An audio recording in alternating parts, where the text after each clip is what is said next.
माणसाचं मन हे अत्यंत विचित्र असतं. ते जितक्या लवकर एखाद्यावर आंधळा विश्वास ठेवतं, तितक्याच लवकर ते संशयाच्या जाळ्यातही अडकतं. आजच्या आधुनिक आणि डिजिटल युगात, जिथे रोज वर्तमानपत्रे आणि बातम्यांच्या चॅनेल्सवर ढोंगी बाबा आणि भोंदू महाराजांचे काळे कारनामे उघडकीस येत असतात, तिथे सामान्य माणसाचा अध्यात्मावरील विश्वास डळमळीत होणे अत्यंत स्वाभाविक आहे. अशा या अविश्वासाच्या आणि संशयाच्या काळात, जेव्हा लाखो भाविकांचा जनसागर सावळ्या विठ्ठलाच्या ओढीने पंढरपूरच्या दिशेने मार्गक्रमण करत असतो, तेव्हा त्या आषाढी वारीच्या पवित्र वातावरणातही एखाद्याच्या मनात संशयाची पाल चुकचुकू शकते. वारी म्हणजे केवळ पायी चालणे नाही, तर तो एक जिवंत अनुभव आहे, जिथे माणूस स्वतःला विसरून माऊलींच्या भक्तीत लीन होतो. पण याच निखळ भक्तीच्या प्रवाहात एका तरुण वारकऱ्याच्या मनात असा एक संशय निर्माण झाला, ज्याने त्याला एका भयानक सत्याच्या शोधात ढकलले. हा शोध इतका थरारक आणि डोळे उघडणारा होता की त्या रात्री महाराजांच्या बंद तंबूत जे घडलं, ते ऐकून तुमच्याही काळजाचा ठोका चुकल्याशिवाय राहणार नाही आणि मानवी स्वभावाबद्दलचा तुमचा दृष्टिकोन कायमचा बदलेल. ही घटना सुरू होते जेव्हा तुकाराम महाराजांची आणि ज्ञानेश्वर माऊलींची पालखी पुण्यातून प्रस्थान ठेवून सासवडच्या दिशेने मार्गक्रमण करत होती. लाखो वारकरी, शेकडो दिंड्या आणि मुक्कामासाठी उभारले जाणारे असंख्य तंबू यामुळे संपूर्ण परिसर एका वेगळ्या चैतन्याने भारून गेला होता. या जथांग गर्दीत एका अत्यंत मोठ्या आणि मानाच्या दिंडीचे प्रमुख असणारे एक महाराज होते. हे महाराज म्हणजे त्यांच्या दिंडीतील हजारो वारकऱ्यांचे सर्वोच्च श्रद्धास्थान होते. त्यांच्या चेहऱ्यावर कमालीचे तेज, वाणीत अफाट गोडवा आणि डोळ्यांत एक वेगळीच शांतता होती. दिवसभर त्यांच्या मुखातून अखंड चालणारे भजन, कीर्तन आणि प्रवचन ऐकून लोक अक्षरशः मंत्रमुग्ध व्हायचे. महाराजांचा तो रुबाब आणि त्यांची ती निस्सीम विठ्ठल भक्ती पाहून हजारो वारकरी अत्यंत लीन होऊन त्यांच्या पायावर डोके ठेवायचे. पण याच दिंडीच्या बरोबर शेजारी चालणाऱ्या एका तरुण, उच्च शिक्षित आणि आधुनिक विचारांच्या वारकऱ्याची तीक्ष्ण नजर या महाराजांच्या प्रत्येक हालचालीवर खिळलेली होती. आजूबाजूला घडणाऱ्या घटनांमुळे आणि समाजात उघडकीस येणाऱ्या भोंदू बाबांच्या बातम्यांमुळे त्याच्या मनात सुरुवातीपासूनच एक अढी निर्माण झाली होती. भक्तीच्या या पवित्र नावाखाली इथेही काहीतरी काळंबेरं तर शिजत नाहीये ना, हा विचार त्याला आतून खात होता. दिवसभर महाराज कीर्तनात तल्लीन असायचे, विठ्ठल नामाचा गजर करायचे. हे सगळं ठीक होतं. पण जेव्हा एखादी तरुण किंवा भाविक महिला दर्शन घेण्यासाठी, त्यांच्या पाया पडण्यासाठी पुढे यायची, तेव्हा महाराजांच्या डोळ्यात एक वेगळेच भाव दिसायचे. ते त्या महिलांकडे ज्या तीक्ष्ण आणि विक्षिप्त नजरेने पाहायचे, त्यांच्या चेहऱ्याकडे आणि पायाकडे ज्या पद्धतीने निरखून पाहायचे, ते पाहून त्या तरुणाच्या मनातील संशयाची ठिणगी अधिकच भडकायची. या महाराजांच्या या सात्विक नजरेत काहीतरी भयंकर खोटं आहे. हे वरवर दिसणारं भक्तीचं नाटक आहे, आतून नक्कीच काहीतरी वेगळा आणि घाणेरडा खेळ चाललाय, असं त्याला आतून वारंवार वाटत होतं. त्याचा हा संशय केवळ विचारांपुरता मर्यादित राहिला नाही, तर लवकरच त्याला प्रत्यक्षात काहीतरी धक्कादायक दिसणार होतं. वारीचा तो दुसरा मुक्काम होता. दिवसभराच्या अमानुष पायपिटीने सर्व वारकरी प्रचंड थकून गेले होते. रात्रीचे 12 वाजून गेले होते आणि संपूर्ण तळावर एक नीरव, भयान शांतता पसरली होती. फक्त अधूनमधून वारकऱ्यांच्या घोरण्याचा, थंडीने कुडकुडण्याचा आणि वाऱ्याच्या सळसळीचा आवाज येत होता. तो तरुण मात्र जागा होता. त्याच्या डोळ्यांतून झोप कोसो दूर पळाली होती. तो आपल्या तंबूबाहेर बसून महाराजांच्या भव्य तंबूच्या दिशेने पाहत होता. आणि अचानक त्याच्या नजरेला एक दृश्य पडलं, ज्याने तो शहारला.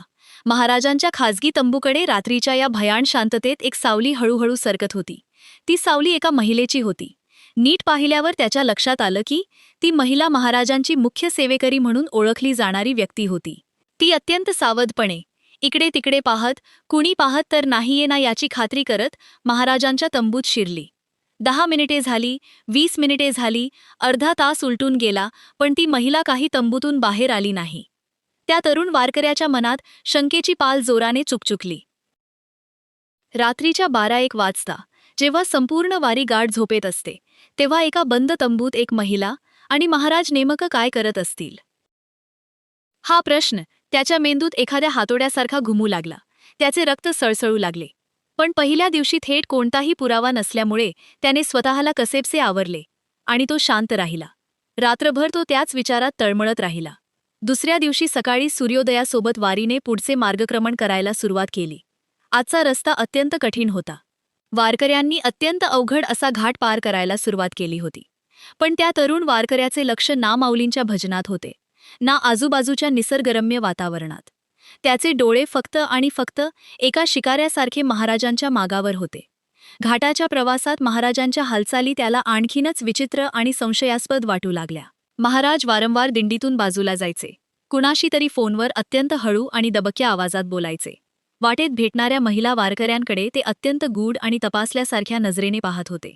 त्यांच्या चेहऱ्यावर एक अनाकलनीय तणाव, घाई आणि एक प्रकारची धास्ती स्पष्ट दिसत होती. जणू काही रात्रीच्या काळोखात घडणाऱ्या एखाद्या भयंकर गोष्टींची ते दिवसभर तयारी करत असावेत. त्या दिवशी रात्री वारीचा मुक्काम एका विस्तीर्ण आणि खुल्या मैदानावर पडला होता. त्या तरुण वारकऱ्याने मनाशी पक्का निश्चय केला होता की आज रात्री काहीही झालं तरी डोळ्याला डोळा लावायचा नाही. आज रात्री महाराजांवर करडी नजर ठेवायचीच. रात्रीचे 12:30 वाजले. टाळ मृदुंगाचा निनाद केव्हाच शांत झाला होता. संपूर्ण मैदान गाढ झोपेत होतं. आणि अचानक कालच्या सारखीच एक सावली महाराजांच्या तंबूच्या दिशेने जाताना दिसली. त्या तरुणाने डोळे विस्फारून पाहिलं. पण यावेळी त्याला कालच्यापेक्षाही मोठा धक्का बसला. काल रात्री जी सेवेकरी महिला तंबूत गेली होती ती आज नव्हती. आज रात्रीच्या अंधारात अत्यंत सावधपणे आजूबाजूला नजर ठेवत चक्क एक दुसरीच अनोळखी महिला महाराजांच्या तंबूत शिरली. तो वारकरी पूर्णपणे चक्रावून गेला. काल एक बाई होती, आज ही दुसरीच महिला. रात्रीच्या या भयाण अंधारात जेव्हा संपूर्ण जग झोपलेलं असतं तेव्हा या वेगवेगळ्या महिला महाराजांसोबत बंद तंबूत का जातात? त्या पडद्याआड नक्की कोणता भयंकर आणि किळसवाणा खेळ चालतोय? त्याच्या मनात भयंकर विचार येऊ लागले. त्याच्या डोक्याची नस फाटण्याची वेळ आली होती. भक्तीच्या नावाखाली चाललेला हा वासनेचा बाजार उधळून लावावा असे त्याला वाटत होते. पण तो संयम राखून होता. खरी खळबळ तर तिसऱ्या रात्री उडणार होती. सलग 2 रात्री 2 वेगवेगळ्या महिलांना तंबूत जाताना पाहून त्या वारकऱ्याचा संयम आता सुटत चालला होता. तिसऱ्या दिवशी वारी पुन्हा पुढे निघाली. महाराज नेहमीप्रमाणे भक्तिभावात वावरत होते. जणू काही काल रात्री काही घडलंच नाही. त्यांचा हा दुटप्पी आणि ढोंगी चेहरा पाहून त्या तरुणाच्या अंगाची लाही लाही होत होती. वारीतले साधेभोळे गावरान लोक महाराजांवर डोळे झाकून विश्वास ठेवत होते. त्यांच्या चरणी लीन होत होते. त्यांच्या पायावर डोके ठेवून रडत होते. पण त्या तरुणाला आता खात्री पटली होती की या भक्तीच्या पवित्र मुखवट्याखाली वासनेचा, फसवणुकीचा आणि लोकांच्या अंधश्रद्धेचा फायदा घेण्याचा एक अत्यंत भयंकर खेळ सुरू आहे. तिसऱ्या रात्री वारीचा मुक्काम पडला तेव्हा घड्याळात रात्रीचा 1 वाजला होता. तो तरुण आज पूर्ण तयारीत होता. तो महाराजांच्या तंबूच्या अगदी जवळ असणाऱ्या एका झाडाच्या आडोशाला अंधारात लपून बसला होता. त्याच्या अपेक्षेप्रमाणे आज पुन्हा एकदा एक तिसरीच महिला अत्यंत चोरट्या पावलांनी महाराजांच्या तंबूत जाताना दिसली. तंबूच्या आतून एक अत्यंत अस्पष्ट आणि अंधुक असा दिव्याचा प्रकाश बाहेर येत होता. तंबूच्या पडद्यावर आतल्या माणसांच्या फक्त सावल्या हलताना दिसत होत्या. त्या तरुणाच्या मनात विचार आला की आताच ओरडून संपूर्ण वारीला जागे करावे आणि या भोंदू बाबाचे सत्य सर्वांसमोर आणावे. पण दुसऱ्याच क्षणी त्याला जाणीव झाली की लोकांचा महाराजांवर असलेला अंधविश्वास इतका प्रबळ आहे की जर त्याने विनापुरावा आरोप केला तर हीच भोळी भाबडी जनता महाराजांच्या रक्षणासाठी त्यालाच मारून संपवेल. नाही, मला भक्कम पुरावा हवा आहे. पुराव्यासहित या बाबाचा पर्दाफाश करावाच लागेल, तेव्हाच या लोकांचे डोळे उघडतील. असा ठाम निश्चय त्याने केला. त्याने ठरवले की उद्या 4थ्या रात्री तो थेट आपला मोबाईल कॅमेरा घेऊनच तंबूत घुसणार आणि रंगेहात सगळं रेकॉर्ड करून या ढोंगाचा अंत करणार. आणि अखेर तो 4था दिवस उजाडला. तिसरी रात्र त्याने कशीबशी अस्वस्थतेत आणि रागात काढली होती. तो 4था दिवस त्याच्यासाठी एखाद्या युद्धाच्या तयारीसारखा होता. तो आज जे करणार होता त्याने अख्ख्या महाराष्ट्राला एका रात्रीत सर्वात मोठा धक्का बसणार होता. वारी आता बरीच पुढे निघून आली होती. हा त्यांचा 4था-5वा मुक्काम होता. ती रात्र हळूहळू गडद होऊ लागली. आज तो तरुण वारकरी पूर्ण तयारीनिशी होता. त्याच्या छातीत प्रचंड धडधड होत होती. काळीज सावरून तो महाराजांच्या तंबूच्या अगदी शेजारी दबा धरून बसला होता. खिशात मोबाईल रेकॉर्डिंगसाठी तयार होता. रात्रीचे ठीक 12:30 वाजले. आजूबाजूला फक्त हजारो वारकऱ्यांच्या शांत श्वासोच्छवासाचा आणि घोरण्याचा आवाज येत होता. आणि तेवढ्यात अंधारातून एक सावली पुन्हा तंबूच्या दिशेने सरकू लागली. त्या तरुणाने डोळे बारीक करून त्या सावलीकडे पाहिलं आणि त्याला स्वतःच्या डोळ्यांवर विश्वासच बसेना. त्याच्या पायाखालची जमीनच सरकली, मेंदू सुन्न झाला. ती सावली कोणत्याही तरुण महिलेची किंवा सेवेकरी महिलेची नव्हती. तर ती चक एका 70 वर्षांच्या वृद्ध आजीची होती. चेहऱ्यावर सुरकुत्या, कमरेतून वाकलेली, हातात काठी टेकवत अत्यंत हळू आणि चोरट्या पावलांनी ती 70 वर्षांची वृद्ध आजी महाराजांच्या खाजगी तंबूत शिरली. हे पाहताच त्या तरुणाच्या तळपायाची आग थेट मस्तकात गेली. तो थक्क झाला, सुन्न झाला आणि रागाने लालबुंद झाला. अरे, या नीच आणि नराधम बाबाने एका 70 वर्षांच्या आजीलाही सोडलं नाही. वारीच्या, भक्तीच्या आणि परंपरेच्या नावाखाली हा कसला अत्यंत भयंकर आणि घृणास्पद प्रकार सुरू आहे. आता एक सेकंदही बाहेर थांबण्यात अर्थ नव्हता. महाराजांच्या चेहऱ्यावरील तो सात्विक मुखवटा कायमचा फाडून त्यांना जगासमोर उघडे पाडण्याची वेळ आली होती. अखेर त्याने खिशातून आपला मोबाईल बाहेर काढला, कॅमेरा ऑन केला, व्हिडिओ रेकॉर्डिंग चालू केलं. श्वास रोखला, दात ओठ खात त्याने तंबूच्या दिशेने पावले टाकली. वादळापूर्वीची शांतता आता संपली होती. कॅमेरा समोर धरून एका झटक्यात त्याने तंबूचा पडदा बाजूला केला आणि तो तडक आत घुसला. तो जसा रागाने आणि त्वेषाने कॅमेरा घेऊन आत घुसला, तसा महाराजांसह आत बसलेले सगळे लोक अचानक दचकले. पण त्या तरुण वारकऱ्याने तंबूच्या आत जे दृश्य पाहिलं, ते पाहून त्याचा थरथरणारा हात अचानक हवेतच थांबला. त्याच्या हातातला मोबाईल गळून खाली सतरंजीवर पडला. तो जागीच गोठला. त्याच्या डोळ्यांवर त्याचाच विश्वास बसत नव्हता. त्याने स्वप्नातही विचार केला नव्हता की तिथे असं काही महान आणि डोळे दिपवणारे दृश्य त्याला पाहायला मिळेल. तिथे कोणताही वाईट, घृणास्पद किंवा लाजिरवाणा प्रकार सुरू नव्हता. तंबूच्या मधोमध एका साध्या सतरंजीवर महाराज बसले होते. त्यांच्यासोबत दिंडीचे अजून 4 ते 5 प्रमुख पुरुष व्यवस्थापक वर्तुळाकार बसले होते. आणि त्यांच्याच बाजूला ती 5 मिनिटांपूर्वी आत गेलेली 70 वर्षांची वृद्ध आजी अत्यंत आदराने आणि शांतपणे बसली होती. तंबूच्या एका कोपऱ्यात एक मोठा बॉक्स उघडा ठेवलेला होता. त्या बॉक्समध्ये शेकडो प्रकारच्या गोळ्या, औषधांची पाकिटे, मलम, बँडेज आणि खोकल्याच्या सिरपच्या बाटल्या ठेवलेल्या होत्या. ती 70 वर्षांची आजी महाराज जसे सांगतील तशा औषधांच्या गोळ्या वेगवेगळ्या छोट्या पुड्यांमध्ये भरून उद्याच्या प्रवासात आजारी पडणाऱ्या वारकऱ्यांसाठी औषधोपचार तयार करत होती. महाराजांच्या एका हातात डायरी आणि दुसऱ्या हातात पेन होता.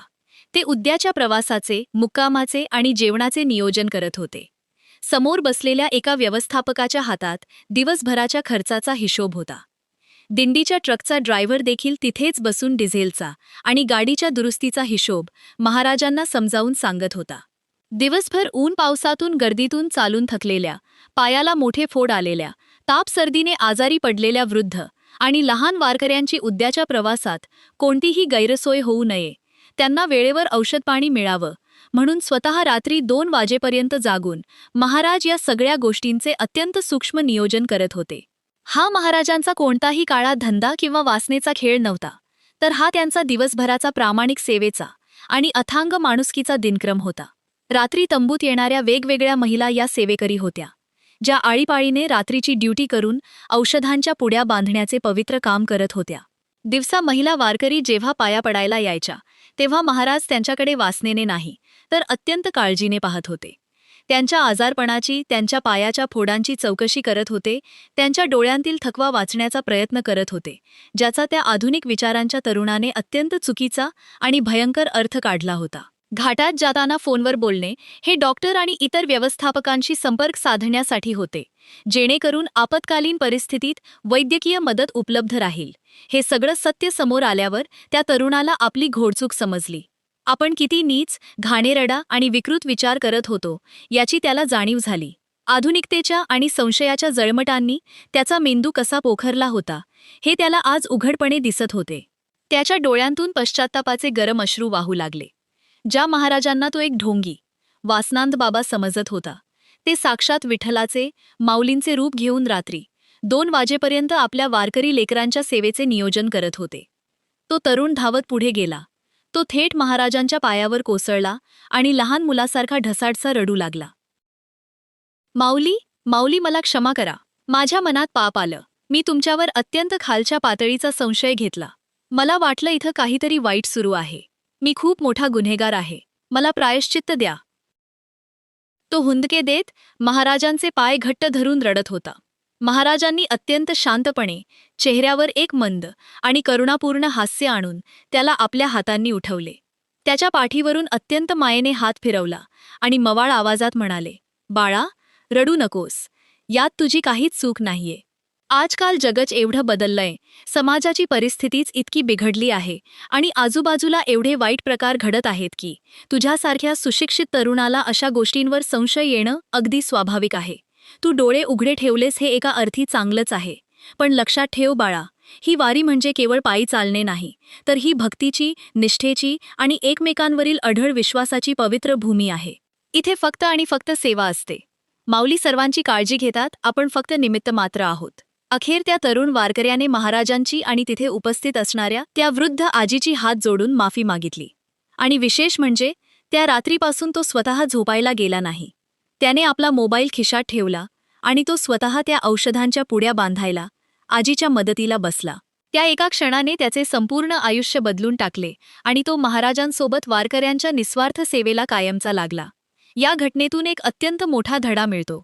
डोळे झाकून कोणावरही अंधविश्वास ठेवू नये, हे जितकं खरं आहे तितकंच या वारीच्या पवित्र परंपरेवर आणि निस्वार्थ सेवेवर संशय घेण्याआधी 100 वेळा विचार करायला हवा, हेही तितकंच खरं आहे. जगात वाईट लोक नक्कीच आहेत, पण त्याच जगात माणुसकी जपणारे, रात्रीचा दिवस करून इतरांची सेवा करणारे असे महाराजही आहेत, जे खऱ्या अर्थाने समाजाचे आधारस्तंभ आहेत. वारीचा हा भक्तीचा प्रवाह असाच अविरत चालू आहे, जिथे माणसातील देव शोधला जातो आणि अथांग माणुसकीचे दर्शन घडते. ओके 111